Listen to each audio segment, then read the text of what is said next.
Hello kids, ready for grammar studies? Today we are going to see English grammar.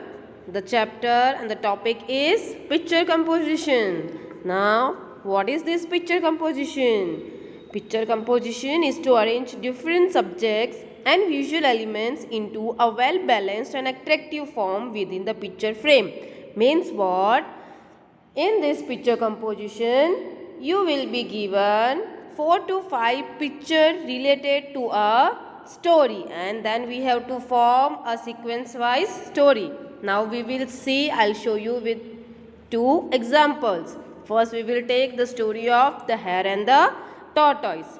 Say kids, I have given you some pictures that are animated, but on paper the pictures cannot work. This is just for your understanding. See, the first picture, what it is saying, the hare is saying something. Okay. And in the second picture, they have started the race. And third picture, the tortoise with the slow speed is walking.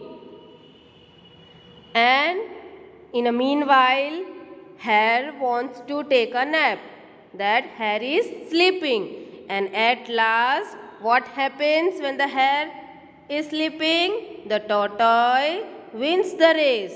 So, with this picture, we have to, what we have to do? We have to frame a story. That is picture composition.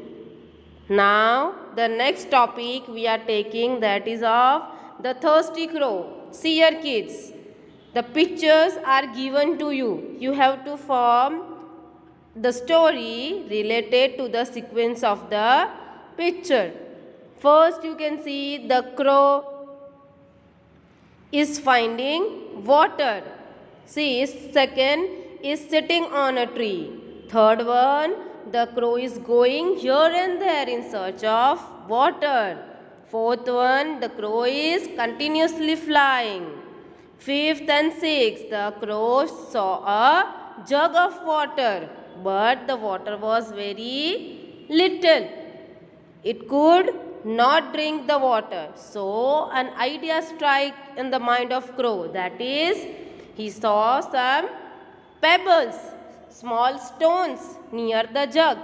What he started? He started picking up the pebbles and started throwing down into the jug.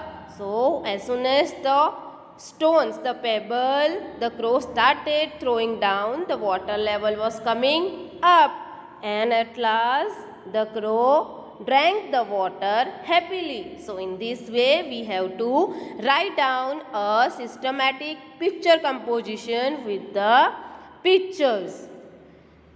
In grammar textbook kids, the picture composition you have to write down in the textbook itself.